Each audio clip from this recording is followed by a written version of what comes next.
창업을 하시는 분들도 그렇고 상가를 사시는 분들도 그렇고 하루 유동인구가 얼마 이상인데 좋은 자리다 이렇게 접근하지 말라고요. 요거만 해봐도 큰 실패는 안 할 거예요.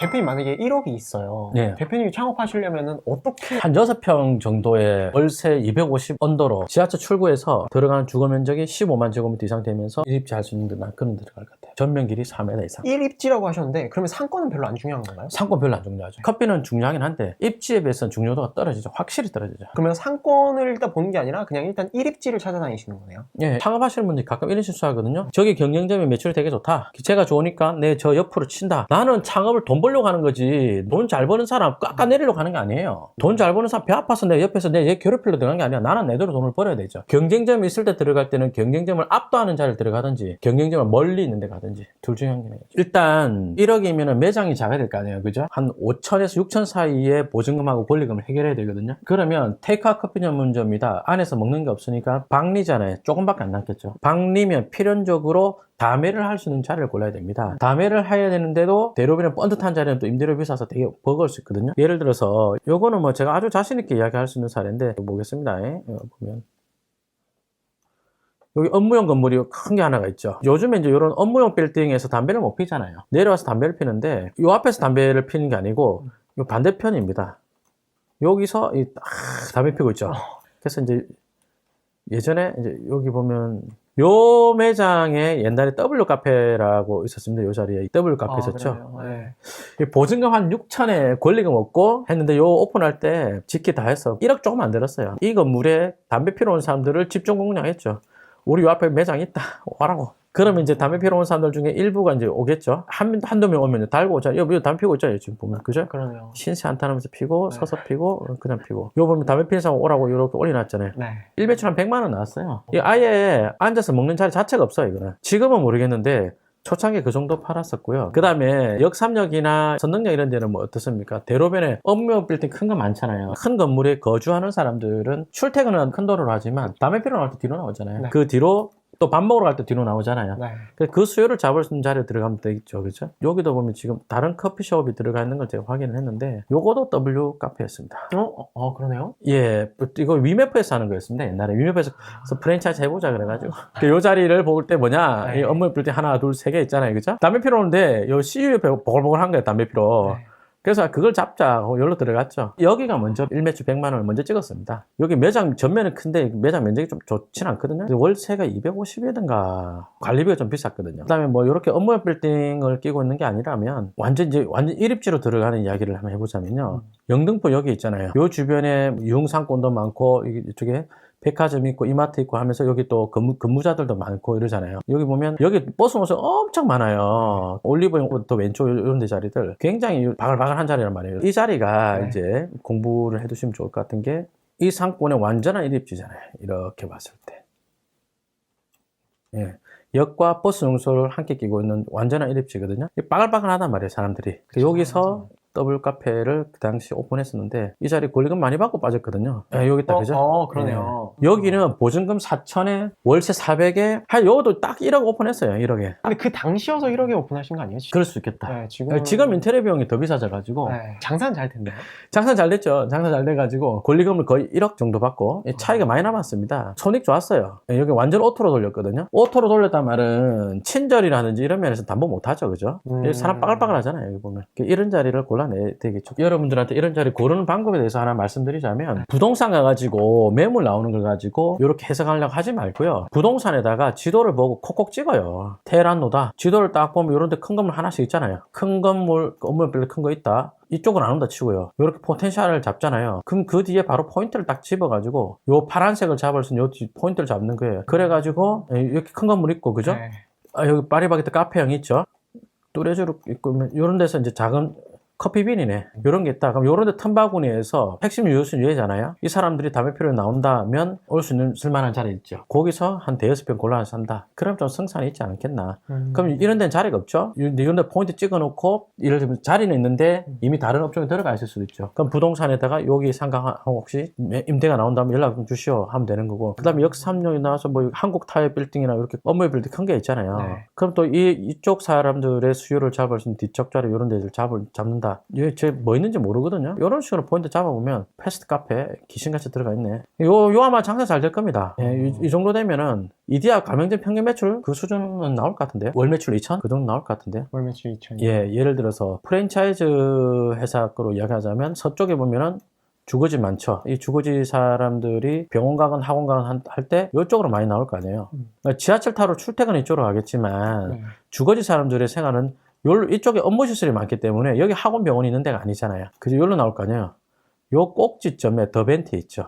요 더벤티가 월 매출 3천 정도 팔아요. 더벤티도 가맹점 평균 매출이 월 매출로 하면 2천만 원 정도 되거든요. 1.5배 파는 데죠. 그러니까 이 정도 되면 월세 300 줘도 된단 말입니다. 그래서 테이크아웃 커피 전문점으로 하자면 소형점이니까 싸게 파는 데니까 박리잖아요. 박리니까 반드시 다매를 할 수 있는 입지로 들어가야 되겠죠. 다매를 할 수 있는 입지라는 것은 전체 상권을 봤을 때 꼭지점제로 완전 1입지 자리를 골라야 됩니다. 아니면 아예 앞에 업무용 빌딩 커다란 거 한 두어 개 딱 물고 커다란 거라고 했습니다. 제가 요런 건물이나 요 세웅타워 해놓은 거 있잖아요. 요 건축물 대장 떼가지고 연면적 한번 살펴보세요. 그러면 업무용 빌딩은 연면적에 따라서 건물이 비슷하단 말이에요. 네. 아, 이 정도 될 때 일매출이 100 나왔으니까 요런 데는 들어가면 얼마 정도 팔겠구나 가늠하게 좀 수월할 수 있죠. 보통 매출 대비 임대비는 몇 퍼센트 정도로 생각하는 게 좋을까요? 보통 10% 보는데 네. 그거는 이제 매출의 보통 1대 약이고 월 매출이 2천 판다 그러면 점주님이 200 월세 낸다 그랬을 때 수익이 한 500? 500 왔다 갔다 할 것 같거든요. 500 정도? 예. 그거는 감가상가까지 포함한 금액인가요? 아닙니다. 감가상가 포함한 예. 전 금액인 거죠? 예. 근데 월 매출이 3천이다. 그럼 월세를 400 내도 점주 수익은 500보다 더 높아져요. 보통 이제 매출 대비 10% 정도를 적정 임대비라고 생각을 하는데 매출이 높아지면 높아질수록 그 임대비의 비율이 높아져도 괜찮은 거네요. 그렇죠. 뭐 예. 6천이면 600보다 조금 더 줘도 더 남을 수 있는 6천이면은 투썸 플레이스 매출 수준이죠. 투썸 플레이스 중에서도 잘 되는 데 수준이거든요. 6천이면은 네. 여기 어디 할리스 있어요? 할리스 있고 투썸 있거든요. 투썸 있죠. 네. 요게 5천만 원 정도 팔거든요. 5천 팔면은 이제 월세가 한 700 이 정도 내도 점주 수익이 1,000만 원 초반대 이래 됩니다. 근데 요건 1,000만 원 초반대도 그렇게 많이 남는 게 아닌 게 네. 투썸 같은 경우는 케이크를 많이 팔아갖고 마진이 좀 작아요. 나쁜 뜻 아닙니다. 딴 데는 커피만 팔기 때문에 할리스 가맹점 평균 매출이 3천만 원 초반대거든요. 투썸은 1,000만 원 정도 더 높잖아요. 그렇기 때문에 더 높고 마진 좀 작다 하더라도 투썸이 손익은 아마 좀 더 좋을 건데 이 정도 되면 창업하는 비용이 한 2억 후반대 들 거란 말이에요. 한 네. 40평 50평 되면. 그러니까 월 1,000만 원씩 남아도 뭐 2년 이상 그렇게 꾸준히 수익이 나야 네. 내가 투자한 원금을 회수할 수 있는 거네요. 예. 근데 또 대로변에서 주의해야 되는 입지도 좀 이야기해 보자면 업무 시설이 아닌 지역 주거지로 가게 되잖아요. 불광역 같은 데 이야기해 보면 네. 역 9번 출구 이쪽에 있고 1번 출구 이쪽에 있죠. 요런 데 길가에 있는 빨간색 라인에 있는 상가들이다. 그러면 여기 상가들은 이쪽 뒤쪽 배우지 있죠. 이쪽 사람들의 주동선을 잡아야 되거든요. 그러니까 길 건너에서도 여기 오는 사람이 있죠. 그러나 입지가 등지고 있는 배우 수요의 주동선을 들어가는 게 확실히 좋아요. 다시 한번 이야기하자면 등지고 있는 배우 수요가 매출 기회를 가장 크게 해요. 그러니까 이런 식으로 해가지고 뒤에 뭐가 아무것도 없다. 여기서 산이다. 그럼 이 라인은 장사 잘 되기 굉장히 어렵죠. 여기 수요가 좀 있죠. 아파트 주거단지. 예, 그러면 나쁘진 않을 것 같은데, 근데 생활 동선이 어디로 가느냐? 여기 사람들 여기 내려와서 9번 출구로 가죠. 그 다음에 이쪽 사람들 요렇게 내려와서 요래 와서 1번 출구 쏙 들어가 버리잖아요. 그러면 요 사이 애들은 부동산의 가격은 대단히 비싸고 부동산의 가격이 비싸기 때문에 임대료 수준은 높거든요. 장사 잘 되기 되게 어렵죠. 요런 라인은. 근데 불광역이나 더블 역세권 이러니까 상권 되게 좋단 말이에요. 근데 요런 데 자리 장사 잘 되냐? 이거 어렵다니까요. 저 자리가 그 옛날에 카페 베네 자리인데요. 1, 2층이었거든요. 매장 면적이 크죠? 여기가 아주 피 끝의 매출은 아닙니다만 1매출 100만 원 정도밖에 못 팔았었어요. 100도 채 못 팔았죠. 근데 여기 매장 면적을 보세요. 이디아나 이런 거보다 훨씬 크잖아요. 아까 제가 오픈했던 거 보여드렸던 자리에 비하면 매장 면적이 5배는 넘어 보이잖아요. 매장이 크면 운영비는 더 많이 들 거란 말이에요. 네, 그래서 이런 점들이 있습니다. 창업을 하시는 분들도 그렇고 상가를 사시는 분들도 그렇고 이런 데는 하면 안 좋죠. 주동선이 아니어서 저곳에 들어가면 안 좋다는 말씀이신 거죠? 그렇죠. 그게 대표님 뭐 책이나 이런 데서 이제 말씀하신 게 유동인구를 보지 말고 뭐 주동선이나 유효수요를 봐야 된다고 많이 말씀하셨잖아요. 예. 같은 좀 맥락일까요? 그럼 다시 설명해 볼게요. 주동선을 해보자. 네. 그러면 요 라인에서는 메인 투자할 만한 자리 찾는다라고 가정해 보겠습니다. 그죠? 그러면 내가 여기를 하고 싶다. 그러면 여기랑 경쟁 입지가 어디예요?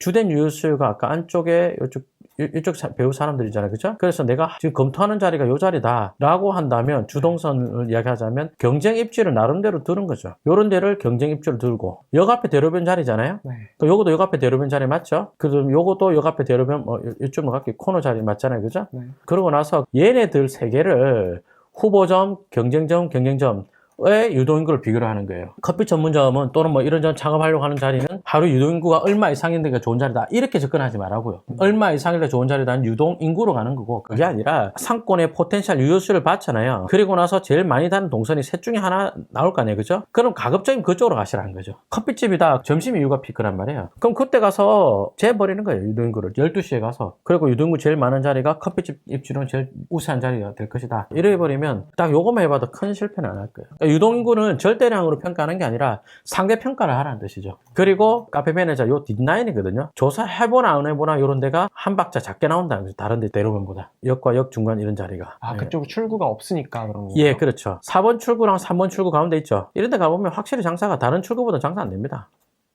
저기가 나쁘다가 아니라 뭐 요런 데 출구보다 약하다는 거죠. 이쪽으로 나올 요인은 요 인근 주거지 사람들밖에 없겠죠. 여기 파리바게뜨가 있어요. 파리바게뜨는 3번 출구 나와서 첫 번째 코너 자리죠. 그럼 보세요. 요 파리바게뜨 자리는 녹본역이 엄청 멀리 있잖아요. 네. 거의 이만큼의 입지 11만 6천 제곱미터 자리에 대해서 1입지겠죠. 그 중에서 가장 좋은 자리라는 말씀이시죠? 그죠? 요 면적에서. 이 정도 되면은 11만 제곱미터면은 2,500세대에서 3,000세대 정도 되는 상권이거든요. 파리바게뜨가 1, 2층으로 있잖아요. 이런 데 장사 잘 되죠. 250은 넘을 거고 300은 될지 안 될지 잘 모르겠는데, 그럼 여기 요 라인은 네. 괜히 상가만 비싸지 그만한 값을 못 할 거라는 뜻이에요.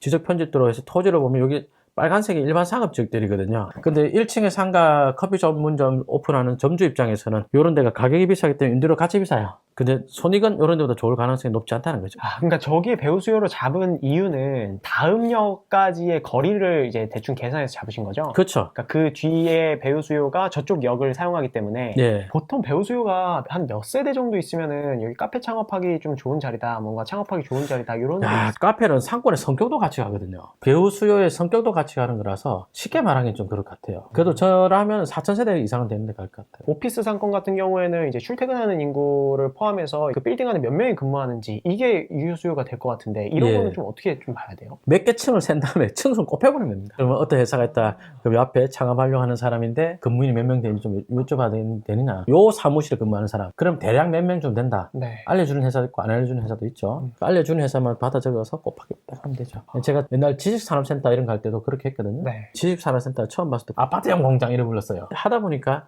아파트형 공장은 연면적 기준으로 10평당 1명 근무하더라고요. 강남에 있는 테란노비에 있는 업무 빌딩은 10평당 1명보다 더 작거든요. 아 근데 이게 지하를 많이 파가지고 요새는 연면적 기준 얼마나 시원시원하게 말 못하겠어요. 요즘에 이제 부동산 가격이 좀 올랐잖아요. 네. 카페를 하시면서 장사가 잘 됐어요. 그래서 아, 내가 이걸 살까 말까 고민하시는 분들이 있다면은 사례를 한 개 보면서 이야기해볼까요? 네. 예를 들어서 4호선 라인이 이렇게 지나가잖아요. 네.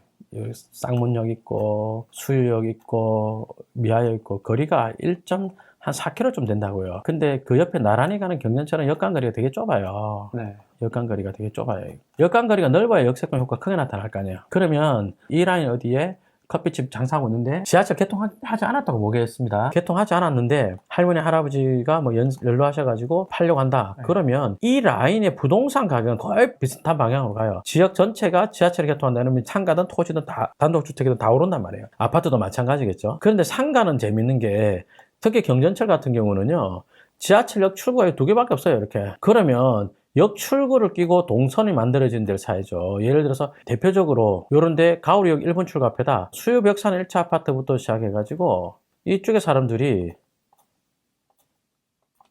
지하철 타러 갔을 때 경전철 개통하기 전에는 뭐 어느 길로 가든지 간에 이래가지고 수유역으로 갔었거든요. 한 700m 걸어갔을 건데 이제 요 개통하니까 일로 오겠죠. 네. 요리 나올 것 같아요. 그럼 1번 출구 이쪽에 있잖아요. 네. 이런 데가 엄청 좋죠. 뭐 요 주변이 역교통은 확 좋아질 동네겠죠. 요만큼에 한 2,000세대 넘을 것 같거든요. 동선 일로 바뀌잖아요. 이런 데는 좋죠. 근데 또 하면 안 되는 데가 네.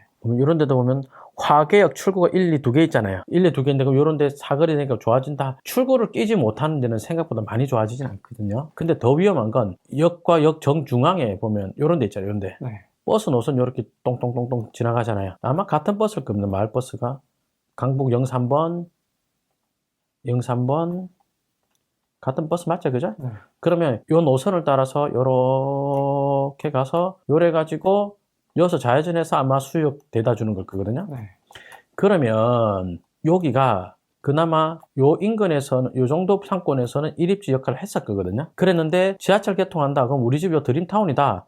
이제는 마을버스 안 타고 요래 와버리겠네. 아, 지하철이 개통하기 전에는 저 마을버스 노선에 따라 일입지였을 텐데. 예, 일대에서는 일입지였을 건데 요즘 된다. 네. 그러면 이게 길이 왜 아유 유탄 좀 하지 여기 그냥 이렇게 온다 칠게요. 네. 이리 되면 여기에 이만큼 큰 상권에서 일입지였다가 이제는 뭐 어찌 되냐면요. 상권의 범위가 줄어서 한 요 정도의 일입지가 돼버리거든요. 공감하세요? 지하철이 개통되는. 예, 그럼 이런 데 매출이 줄어요. 부동산의 가격은 요 라인이 다 비슷하게 오를 거란 말이에요. 출구 쪽이 좀 더 오르고 역 중간이다? 이런 데도 뭐 안 오르냐 오른다고요. 근데 소매점 매출은 떨어져요. 이제 시청자 여러분들이 공부하셔가지고 네. 야, 이 지역에 호재가 있어가지고 오른다. 지역 호재랑요, 상가 호재랑은 두 개가 달라요. 지하철 개통한다. 그럼 버스 타러 가는 동선이 지하철 타러 옮겨버리거든요. 그래서 지하철 개통한다 그러면 지하철 출구를 잡고 좋아질 자리 잡아야 돼요. 사가정역이다. 그러면 딱 봐도 역 앞에 사거리 대로변 인데 좋아 보이죠? 이렇게 써볼게요. 이 정도가 대단히 좋아 보일 거예요. 근데 지하철 출구랑 동선 잡아라 그랬잖아요. 빨간색으로. 그럼 요쪽 라인 사람들은 아까 이야기한 대로 하자면 이 빨간 입지 상가가 등지고 있는 이쪽 주거지 사람들이 가장 중요한 핵심 유효수라 그랬잖아요. 그럼 이 사람들 지하철 타러 어디로 가느냐? 요렇게 내려와서 출구 이쪽에 없죠. 아예 이 빨간 라인 없죠. 네. 그럼 2번 출구로 가느냐 1번 출구로 가느냐 이거거든. 그러네요. 예, 그러면 1번 출구 횡단보도 여기 있으니까 요렇게 가겠죠. 네. 거리가 190m거든요. 그럼 또 똑같이 와볼게요. 여기서 요렇게 와서 2번 출구로 가면 거리가 207m거든요. 이렇게 되면 이쪽으로 더 많이 다닐 거예요. 이 길로 내려온 수요는 이쪽 길로 갈 요인이 없어요. 왜요? 이쪽에 2번 출구 있고 길 건너 이쪽에 1번 출구 있거든요. 네. 이 또 길도 어때요? 왕복 2km밖에 안 되잖아요. 이런 길은 뭐 차 치워도 툭툭 털고 바쁜데 그 가거든. 대로변에 파란색 요새 좋아 보여도 이런 데는 결코 좋은 자리가 아니에요. 비쌀 건데 비싼 값을 못 하죠. 이렇게 이런 데는 지역 호재가 있어도 동선 분석해 보면 좋은 자리가 아니죠. 이거 제가 거꾸로 여쭤볼게요. 커피 전문점이 잘 되는 상권은 어떤 데가 잘 됩니까? 일단 오피스. 오피스 또. 네. 근데 오피스 지역은 창업하기 수월한 데는 아니에요. 오피스다. 네. 어디예요? 종로, 여의도. 비싼데 토일이 장사가 안 되거든요. 몰릴 그때만 바글바글 하단 말이에요. 그래서 높은 임대료 대비 매출이 잘 나오냐? 그래서 이쪽 완전 되게 엄격하게 따져야 되고. 네. 만만한 게 주거지인데 주거지 성격에 따라서 장사가 잘 안 되는 데가 많고 그런 또 단점이 있죠. 대표님이 생각하시기에는 어떤 상권이 카페 창업하기 좋은 곳이라고 생각하세요? 일단 주거지 중에서도 여기 다 주거지잖아요. 네. 그럼 근데 질문 드려볼게요. 가장 거주자들의 연령대가 높을 곳은 어딜 것 같아요? 이거 보고 맞춰봐요. 1, 2, 3, 4. 4가 제일 높을 거예요. 왜 4가 더 높다고 생각하세요? 학교가 없어요, 학교가. 초등학교 여기까지잖아요. 한 요만큼의 초등학교, 중학교 아예 없죠. 그 요 안에 초등학교, 중학교를 둔 가정이 거의 없어요. 그러면 초등학교, 중학교 가정이 없다면 그 이상이거나 그 알로거나 이쪽이잖아요. 집에 애가 아프다. 병원 데리고 갈 거 아니에요. 집에 키우는 개가 아프다. 병원 데리고 갈 거 아니에요. 집에 남편이 아프다. 좀 참아보라 할 거 아니에요. 그 여기는 병원 데리고 갈 애가 없어. 학원도 없어, 학원도. 여기는 왜냐면 초중이 없잖아요. 학원도 잘 안 되거든요. 이런 데 커피 전문점도 잘 안 돼요. 요런 자리다. 네. 이런 자리다. 그럼 요렇게 하면 서울 면목초등학교 들어가잖아요. 이런 데는 장사 잘 안 되죠. 물론 이제 150m 안에 학교가 있어요. 엄마들 말로는 네. 애들 학교 데려다 준 다음에 커피 마신다 하는데 그건 그때 잠깐이고 학원가가 훨씬 잘 되죠. 목동 대치동이 아니라 학원가가 발달한 동네는 네. 그런데 커피숍 훨씬 잘 됩니다. 커피숍에서 공부하는 애들도 있고 목동이나 대치동이나 그럼 그 인근 지역에서 주말에 애 공부하는 동안에 밑에 커피 마시면서 네. 이제 기다리는 엄마들도 많고 이러잖아요. 그런데 시장 조사해 보면 훨씬 커피숍 매출이 좋죠. 학원가가 발달한 동네 근처에 초중 있는 동네 그런 동네 가서 커피숍 한다? 좀 낫죠. 신도시 같은 경우는 형성되어 가고 있는 상권이 많은데 월세는 강남 못지 않거든요. 신도시 창업은 어떻게 생각하시나요? 예를 들어서 미사를 갖고 이야기해 볼게요. 미사 여기다. 아까 출구랑 유효수를 연결하라 그랬잖아요. 그 유효수가 이제 주거지 사람들이잖아요. 그 어디로 다녀요? 일로 다닐까요? 일로. 여기 사람들이 이렇게 다니겠죠? 네. 그 빨간선이 메인이죠. 커피집 오픈은 요 라인에 가야 되겠죠. 그 여기 대체로 임대료가 좀 높죠. 그러더라도 임대료가 10평 기준으로 300 넘어가면 되게 수지 맞추기 어려울 거예요. 신도시 창업 입지 보는 방법 팁 하나 드리자면 신도시가 인기 지역이잖아요. 인기 지역일수록 임대료가 비싸요. 근데 인기 지역이라고 매출이 같이 비례하게 올라가지냐? 그렇게 안 돼요. 차라리 비인기 지역으로 가서 지역 내에 일입지 찾는다. 그게 더 낫거든요. 그러니까 신도시 어디가 좋아요라고 물으면 아파트 사러 안 갈 만한 동네 있잖아요. 차라리 그랬네 더 나아요. 서해안 부선 전철이죠. 신도시 상가도 비슷한 패턴이 있는데요. 임대료가 책정되는 게 상가를 분양받은 사람이 이 금액을 분양받았다. 그럼 이 분양가 대비 적정한 임대료 수준을 요구하는 게 있을 것이고, 장사를 해보니까 매출 대비 임대료 적정한 수준이 있다. 근데 이게 어느 지역이나 상권 형성 초기는 다 그래요. 기대감 갖고 있을 때 이때가 더 높아요. 창업하는 분들이 장사 열심히 맞출 수 있을 거다 이 생각 되게 많이 하는데 실제로 이 정도 된단 말이에요. 그럼 두 개가 이제 어느 쪽으로 소리 많으냐? 장사에서 월세 낼 수 있는 수준은 이만큼 안 돼요. 그럼 결국은 임대인이 내려오는 거죠. 이 공실 나서 나가고 또 세가 들어오면 요게 내려오게 되거든요. 지하철 개통한다고 하더라도 요 출구가 어디로 날지 전 모르거든요. 여기 요 어디 한 4개쯤 생긴다 하더라도 네. 동선이 바뀌는 건 있을 수 있겠죠. 예를 들어서 버스, 여기 보면은 요 버스 정수 있잖아요. 노선 되게 많죠. 그죠? 지하철역 출구가 예를 들어서 같이 이런 데 나오면 좋은데, 만약에 출구가 하나밖에 안 생기면 일로 생겨버린다. 그러면 그 전에 버스 타러 이쪽으로 요리 왔던 사람들 중에서 상당수는 요렇게 갈 수도 있겠죠. 맞나요? 네. 그렇죠. 그럼 여기가 요 라인은 또 역계통하고 지역이 나빠질 수도 있죠. 근데 또 그렇겠냐?